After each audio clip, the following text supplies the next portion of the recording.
우리가 흔히 삼국지라고 하면 유비의 덕망이나 관우의 의리 같은 걸 먼저 떠올리게 되지만 사실 그 시대의 진짜 모순과 역동성을 보여주는 인물은 조조라고 봐야 하거든요.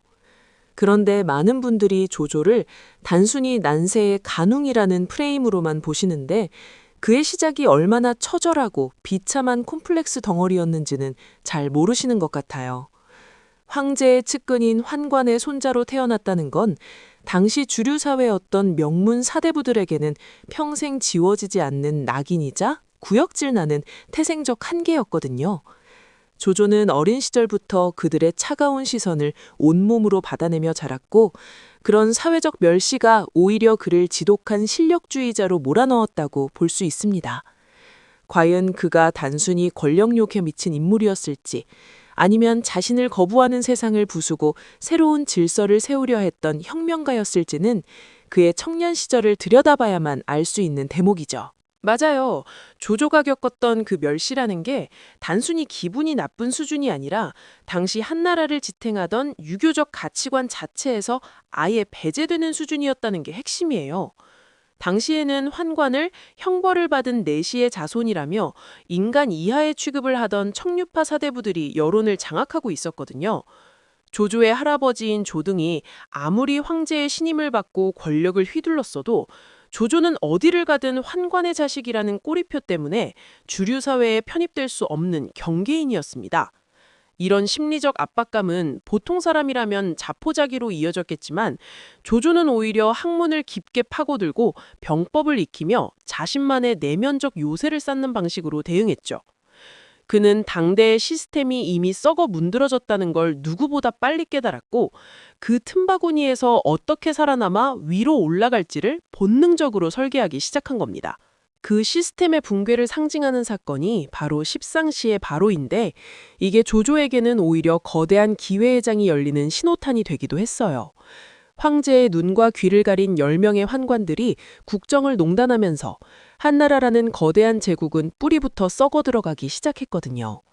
관직을 사고 파는 매관매직이 일상화되고 백성들은 굶주림에 못 이겨 환건적의 난이라는 거대한 폭발을 일으키게 됩니다. 조조는 이 혼란스러운 상황을 지켜보면서 단순히 가문을 지키는 수준이 아니라 이 낡은 시대가 끝나가고 있음을 직감했던 것 같아요.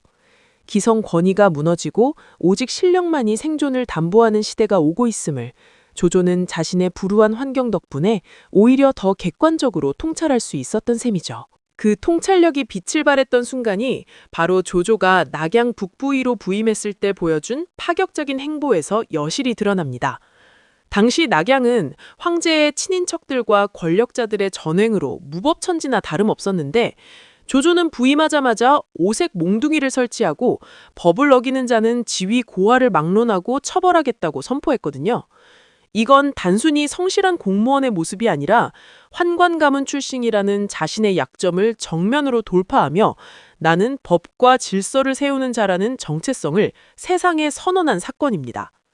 심지어 당시 가장 막강한 권력을 가졌던 환관 건석의 숙부가 통금을 어기자 조조는 망설임 없이 그를 매질해 죽여버리는 충격적인 결단을 내리죠.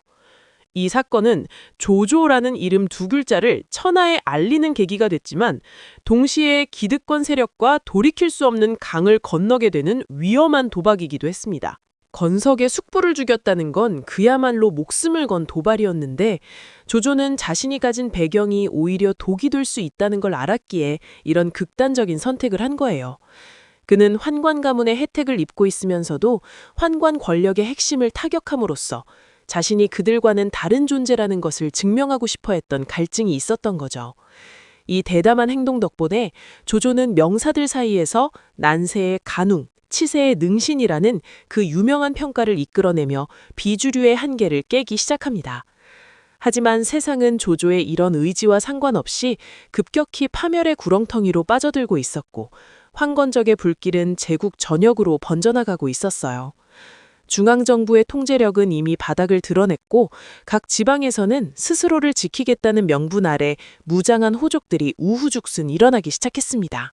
그 아수라장 속에서 조조가 목격한 건 단순히 반란군의 폭동이 아니라 400년을 이어온 한나라라는 시스템 자체가 완전히 수명을 다했다는 사형 선고였을 겁니다. 황건적들은 머리에 노란 띠를 두르고 푸른 하늘이 죽고 노란 하늘이 서야 한다고 외쳤는데 이건 백성들이 더 이상 황제를 하늘로 보지 않는다는 뜻이거든요. 조조는 이 거대한 민심의 폭발을 진압하는 지휘관으로 전장에 나서면서 단순히 도적을 잡는 것 이상의 근본적인 의문을 품게 됩니다. 힘 있는 자들이 각자 도생하며 세력을 키우는 이 난세에서 과연 누가 이 흩어진 천하를 다시 하나로 묶을 수 있을 것인가에 대한 고민 말이죠. 그는 전장에서 직접 피를 흘리며 깨달았을 거예요. 명분이나 혈통보다 더 강한 것은 결국 사람의 마음을 움직이는 힘과 이를 뒷받침하는 압도적인 무력이라는 사실이요. 실제로 조조는 황건적 진압 과정에서 다른 장수들과는 확연히 다른 용병술과 인재등용의 가능성을 보여주기 시작합니다.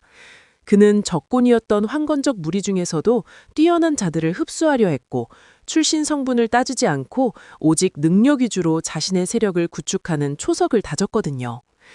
이 시기에 겪은 실전 경험들은 조조에게 단순한 군사 지식을 넘어 사람의 본성과 권력의 생리를 꿰뚫어보는 날카로운 통찰력을 선물한 셈이죠. 하지만 조조가 본격적으로 자신의 꿈을 펼치기 전에 낙양의 권력 구조는 십상시와 외척 세력의 처절한 혈투로 인해 예상치 못한 방향으로 폭발하고 맙니다. 대장군 하진이 환관들에게 살해되고 분노한 원소와 원술 형제가 궁궐로 난입해 환관들을 닥치는 대로 학살하는 참극이 벌어진 거죠. 수천 명의 환관이 죽어나가는 그 아비규환의 현장에서 조조는 자신의 가문이 상징하던 한 시대가 완전히 불타없어지는 과정을 똑똑히 지켜봤습니다.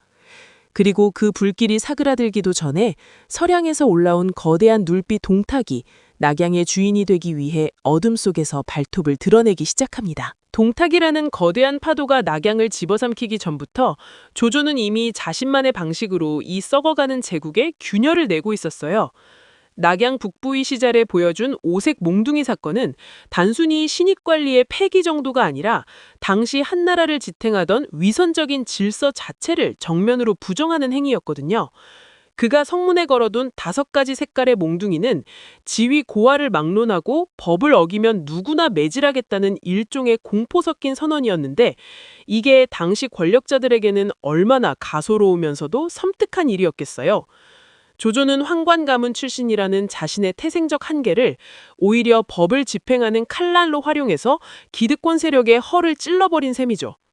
그 서슬퍼런 원칙주의 앞에서 황제의 최측근이었던 건석의 숙부조차 피할 길 없이 매를 맞고 죽어나갔을 때 낙양의 공기는 아마 차갑게 얼어붙었을 겁니다. 맞아요. 그 사건은 조조라는 인물이 가진 법치주의의 원형을 보여주는 결정적인 장면인데 사실 그 이면에는 조조의 치밀한 계산도 깔려 있었을 거예요. 자신이 환관의 자손이라는 비난을 잠재우기 위해서라도 권력의 핵심을 더 가혹하게 몰아붙여야만 대중의 신뢰와 명사들의 인정을 동시에 얻을 수 있다는 걸 조조는 본능적으로 알고 있었거든요. 당시 여론을 주도하던 청류파 사대부들이 보기에 조조는 근본 없는 놈이었겠지만 이 사건을 계기로 어쩌면 이 사람이 이 난세를 정리할 파괴적인 힘을 가졌을지도 모른다는 의구심 섞인 기대를 품게 만든 거죠.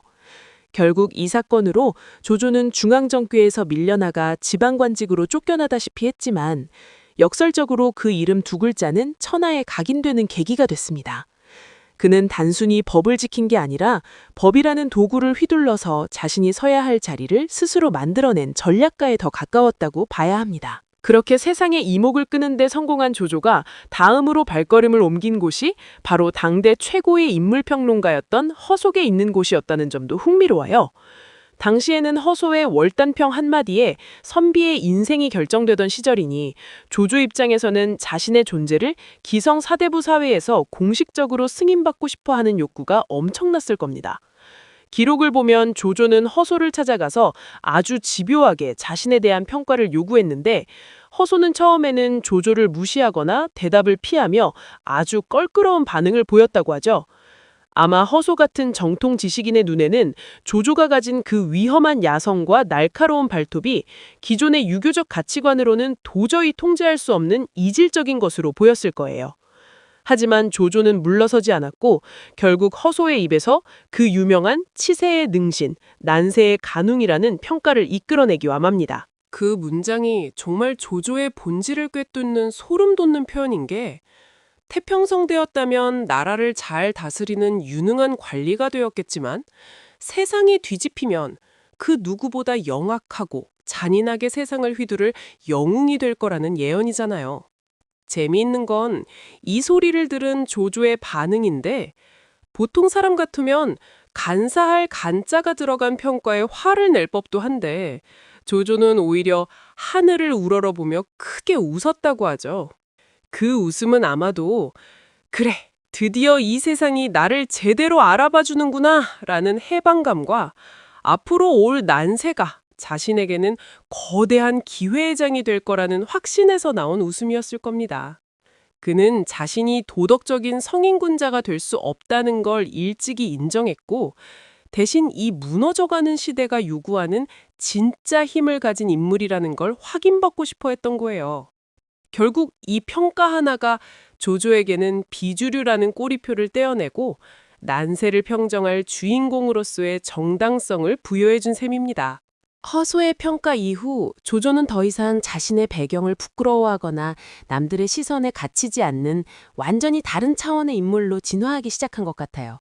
하지만 세상은 조조가 결심을 굳히기도 전에 그를 가만두지 않을 만큼 급박하게 돌아가고 있었고 그 첫 번째 시험대가 바로 황건적의 난이었죠.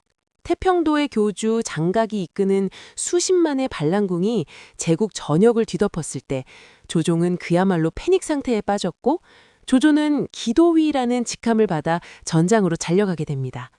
여기서 조조가 보여준 모습은 다른 명문가 출신 장수들과는 확연히 달랐는데 그는 적을 섬멸하는 데만 집중하는 게 아니라 적이 왜 일어났는지 그리고 이 혼란의 근본 원인이 무엇인지 현장에서 목격하게 되거든요. 굶주린 백성들이 머리에 노란 띠를 두르고 칼을 든 모습에서 조조는 한 나라의 1000명이 이미 바닥났다는 것을 피부로 느끼게 된 겁니다. 그 현장에서 조조가 목격한 참상은 아마 평생 잊지 못할 충격이었을 텐데 백성들이 먹을 게 없어서 인육을 먹는 지경에 이르렀는데도 관리들은 자기 배만 채우고 있었으니까요. 조조는 전승을 거두며 황건적을 소탕하는 과정에서도 단순히 무력을 행사하는 걸 넘어 이 흩어진 민심을 어떻게 다시 하나로 묶을 수 있을까를 고민했을 겁니다. 그는 포로로 잡힌 황건적 무리를 무조건 처형하기보다는 그중 쓸만한 인재들을 자신의 세력으로 흡수하는 파격적인 행보를 보이기도 했는데 이게 훗날 조조 군단의 핵심이 되는 청주병의 모태가 되기도 하죠. 전쟁터라는 극한의 상황 속에서 조조는 혈통이나 가문보다 훨씬 중요한 게 당장 배를 채워줄 수 있는 능력과 강력한 통제력이라는 사실을 뼈저리게 배운 거예요. 그가 전장에서 보낸 시간은 단순한 군 경력이 아니라 훗날 천하를 도모하기 위한 가장 실무적이고 강력한 통치 철학을 완성하는 과정이었습니다. 하지만 조조가 전장에서 승전보를 울리며 공을 세우고 락양으로 돌아왔을 때 그를 기다리고 있던 건 보상이 아니라 더 처참하게 일그러진 권력의 민낯이었어요.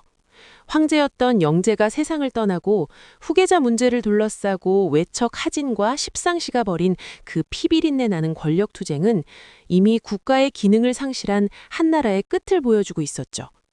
조조는 대장군 하진에게 황관들을 한꺼번에 죽이려 들지 말고 법으로 천천히 제거해야 한다고 조언했지만 무능한 하진은 그 충고를 무시하고 외부 세력인 동탁을 도성으로 불러들이는 치명적인 실수를 범하게 됩니다. 결국 하진은 암살당하고 락양은 불길에 휩싸였고 그 혼란을 틈타 서량의 늑대 동탁이 천자를 가로채며 권력의 정점에 올라서게 된 건데요. 조조는 이 모든 아수라장을 지켜보면서 자신이 그토록 지키려 했던 시스템과 질서가 완전히 붕괴했다는 사실을 깨닫고 깊은 허무와 분노를 느꼈을 겁니다. 동탁이 락양에 입성해서 벌인 만행들은 조조에게는 공포를 넘어선 혐오의 대상이었을 텐데 황제를 마음대로 갈아치우고 궁녀들을 겁탈하며 도성을 피바다로 만드는 모습은 조조가 꿈꿨던 법치와는 정반대의 야만이었으니까요. 하지만 역설적으로 동탁의 이 무도한 폭정은 조조에게는 또 다른 기회가 되기도 했습니다. 기성 권위가 완전히 무너졌으니 이제는 실력 있는 자가 새로운 주인이 될 수 있는 완벽한 난세가 열린 거잖아요. 동탁은 조조의 재능을 알아보고 자신과 함께하자며 높은 관직을 제안했지만 조조는 그 제안을 거절하고 오히려 동탁의 목을 베기 위해 품속에 칠보 아도를 숨기고 어둠 속으로 숨어둡니다. 이때부터 조조의 행보는 단순히 한 나라의 관리가 아니라 스스로 역사의 전면에 나서서 판을 짜는 군주로서의 길로 급격하게 선회하게 되는데요. 그는 동탁의 암살에 실패하고 도망치는 신세였음에도 불구하고 오히려 전국의 제후들에게 경문을 보내 반동탁 연합군이라는 거대한 명분을 만들어내기 시작합니다. 그 경문을 보내는 과정에서도 조조의 남다른 전략이 돋보이는데 그는 자신이 가진 것이 아무것도 없었음에도 불구하고 황제의 밀멍을 받았다는 명분을 내세워서 흩어진 호족들을 하나로 묶어냈거든요. 이 시기에 조조는 더 이상 락양 북부위 시절의 원칙주의자에 머물지 않고 목적을 위해서라면 거직조차 수단으로 삼는 진짜 간웅의 면모를 드러내기 시작한 거죠. 그렇게 모인 원소, 원술, 손견 같은 쟁쟁한 제후들 사이에서 조조는 가장 미약한 세력이었지만 정작 그 판을 주도하고 실질적인 전략을 제시하는 건 언제나 조조였습니다. 하지만 이 연합군이라는 조직이 각자의 이속을 챙기기에 바쁜 오합지졸에 불과하다는 걸 깨닫는 데는 그리 오랜 시간이 걸리지 않았고 조조는 다시 한번 깊은 회의감에 빠지게 됩니다.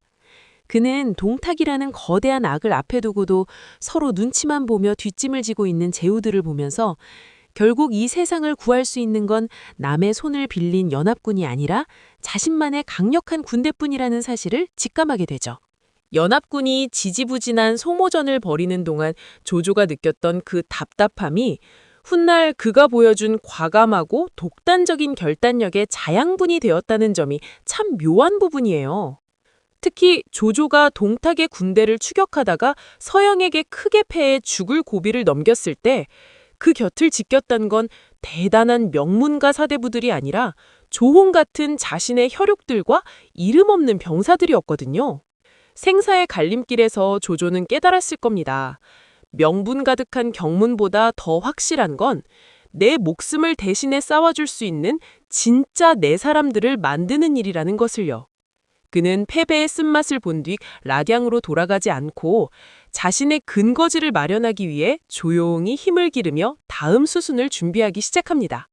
그런데 여기서 우리가 주목해야 할 점은 조조가 단순히 무력만 키운 게 아니라 동탁이 락양을 불태우고 장안으로 천도하는 그 아비규환 속에서도 끝까지 포기하지 않았던 한 가지가 있었다는 겁니다. 그게 바로 어떤 최악의 상황에서도 결코 포기할 수 없었던 인재에 대한 갈증과 실력 중심의 시스템이었죠. 락양이 불타고 천자가 몽진을 떠나는 그 아비규환 속에서도 조조는 무너진 궁궐의 기둥을 본 게 아니라 그 혼란을 수습할 수 있는 사람의 가치를 본 거예요. 사실 황건적의 난 때부터 조조가 보여준 군사적 행보는 단순히 싸움을 잘하는 장수의 수준을 이미 훨씬 넘어 있었거든요. 당시 대부분의 관군 장수들은 반란군을 그저 소탕해야 할 도적대로만 보고 무식하게 밀어붙이기만 했지만 조조는 그들의 전술적 약점과 심리적 상태를 기가 막히게 파고들었죠. 수적으로 압도적인 열세인 상황에서도 지형지물을 완벽하게 활용하거나 적의 보급로를 차단해서 스스로 무너지게 하는 건 영리함이 타고난 군사적 천재성이 없으면 불가능한 일이었을 겁니다. 그는 전장에서 단순히 승리하는 법을 배운 게 아니라 사람의 마음을 움직이고 군대를 효율적으로 통제하는 진짜 경영을 배우고 있었던 셈이죠. 맞아요. 조조가 전장에서 보여준 그 유연함이 기존의 문벌 귀족 출신 장수들이 도저히 따라올 수 없었던 조조만의 전매 특허였죠. 그들은 병법서에 적힌 대로만 움직이다 패배하기 일쑤였지만 조조는 현장의 소리에 귀를 기울이고 상황에 따라 전술을 실시간으로 수정하는 능력이 탁월했거든요. 특히 황건적을 진압하면서 그가 보여준 가장 파격적인 결정은 항복한 애들을 단순히 포로로 취급한 게 아니라 자신의 핵심 전력인 청주병으로 재편성했다는 점이에요. 이게 말은 쉽지만 당시 사대부들의 시각에서 보면 이건 정말 있을 수도 없고 있어서는 안 되는 위험천만한 도박이었거든요. 어제 적이고 근본도 모르는 반란군 무리를 어떻게 믿고 군대의 주력으로 삼느냐는 비난이 쏟아졌지만 조조는 오로지 그들의 전투 능력이라는 실질적인 가치에만 집중했던 겁니다. 결국 이 청주병들은 훗날 조조가 중원을 제패하는데 가장 강력한 칼날이 되어주는데 이건 조조가 혈통이나 출신보다 실전 능력을 얼마나 중요하게 생각했는지를 보여주는 결정적인 대목이죠. 바로 그 지점이 조조를 당대의 다른 제후들과 완전히 차별화하는 포인트라고 생각해요. 당시 한나라 사회는 이른바 향거리 선제라고 해서 지방 명사들의 평판에 따라 관직을 주는 시스템이 아주 공고하게 자리 잡고 있었잖아요. 결국 명문가 자제들이 서로 밀어주고 끌어주는 그들만의 리그였던 건데 조조는 이런 썩어빠진 문벌 중심의 질서가 나라를 망쳤다고 확신했던 겁니다. 그래서 그는 전쟁터에서도 명망 높은 가문의 자제라고 해서 우대하는 법이 없었고 오로지 공을 세운 자에게 상을 주고 실력이 검증된 자에게 지휘권을 맡겼어요. 이런 실용주의적인 태도는 원소 같은 명문가 출신 리더들이 볼 때는 굉장히 천박하고 위험해 보였겠지만 정작 전쟁터에서 살아남고 승리하는 건 항상 조조의 방식이었죠. 조조는 전통적인 유교적 가치관에 얽매이기보다 당장 눈앞의 문제를 해결할 수 있는 기능적 인재를 찾는 데 혈안이 되어 있었던 겁니다. 사실 그런 조조의 태도가 가장 극명하게 드러난 게 바로 그 유명한 구현령의 싹이 트기 시작한 이 시점이었을 거예요. 조조는 품행이 비록 좋지 못하더라도 오직 재능만 있다면 등용하겠다는 파격적인 생각을 이미 머릿속에 완성하고 있었던 거죠. 당시 사람들은 도덕성을 최고의 가치로 쳤지만 조조는 도덕적인 사람이 반드시 유능한 건 아니다라는 아주 냉정한 현실을 꿰뚫어보고 있었던 겁니다. 이건 단순히 인사정책의 변화가 아니라 수백 년간 한나라를 지배해온 유교적 도덕 질서에 대한 정면 도전이었거든요. 이런 사고방식 덕분에 조조의 진영에는 출신은 미천하지만 실력은 귀신 같은 장수들과 책사들이 구름처럼 모여들기 시작합니다.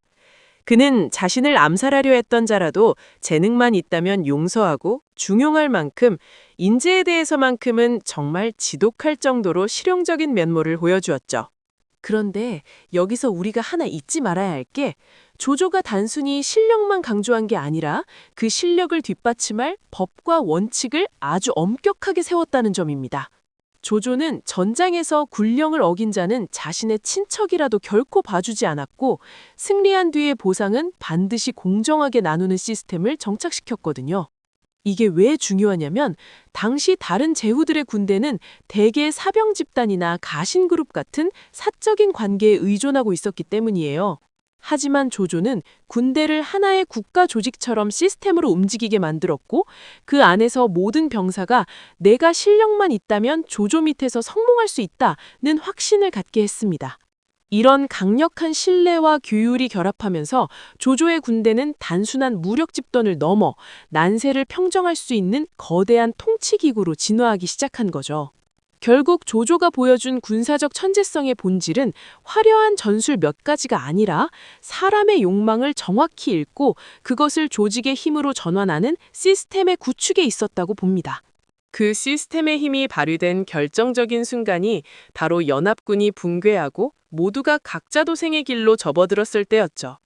다른 제후들이 자기 영토를 넓히고 호의호식하는 데 정신이 팔려 있을 때 조조는 패배의 아픔을 딛고 자신의 근거지에서 군대를 훈련시키며 둔전제 같은 장기적인 국가 운영 계획을 구상하고 있었거든요. 전쟁을 치르면서도 백성들이 농사를 지을 수 있게 하고 그 수확물로 군량미를 충당하는 이 치밀한 전략은 단순히 싸움만 잘하는 장수가 생각할 수 있는 수준이 아니잖아요. 조조는 이미 머릿속으로 전쟁과 통치와 경제를 하나의 고리로 연결하고 있었던 겁니다.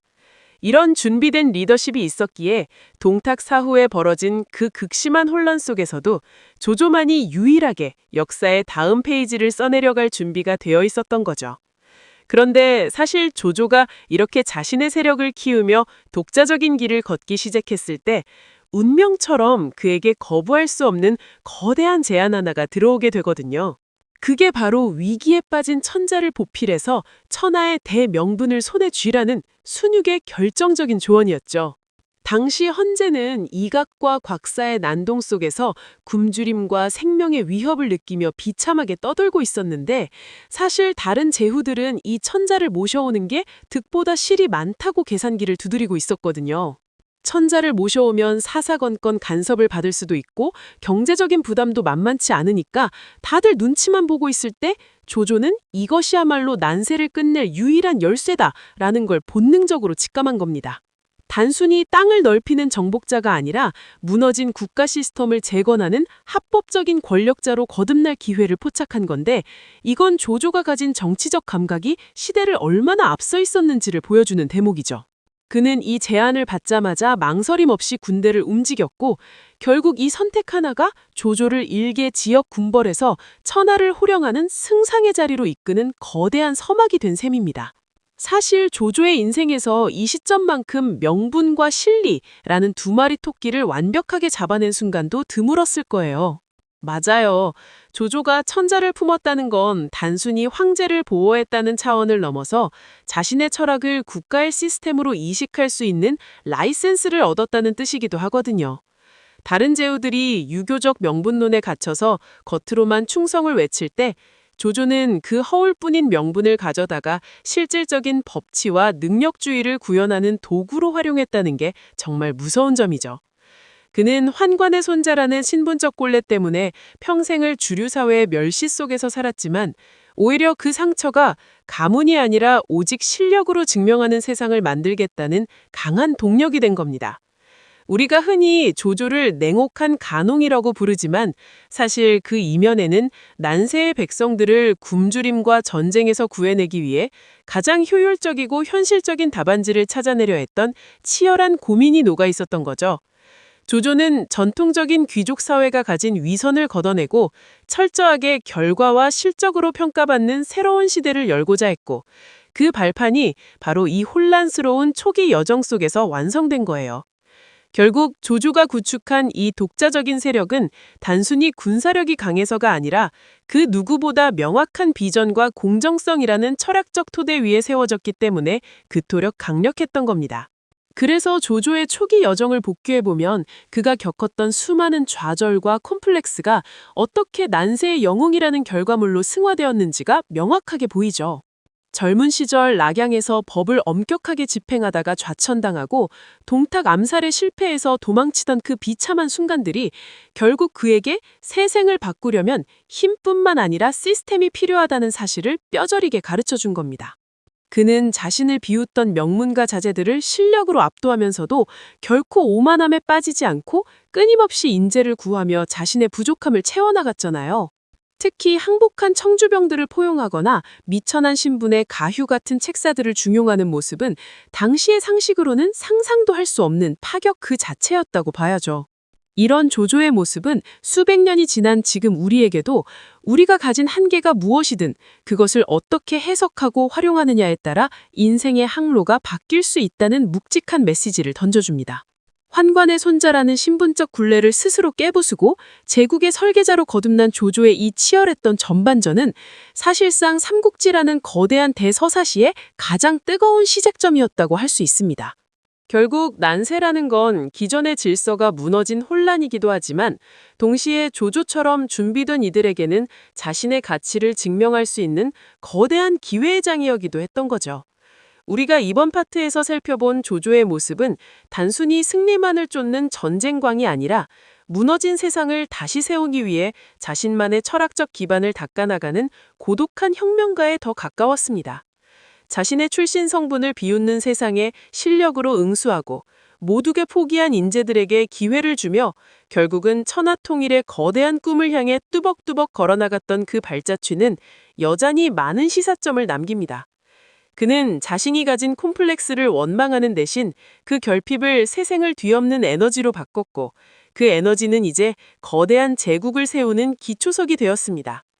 이제 조조는 자신의 근거지를 튼튼히 다졌고 천자를 손에 넣음으로써 명분과 실리를 모두 챙긴 명실상부한 중원의 주인공으로 우뚝 서게 되었는데요.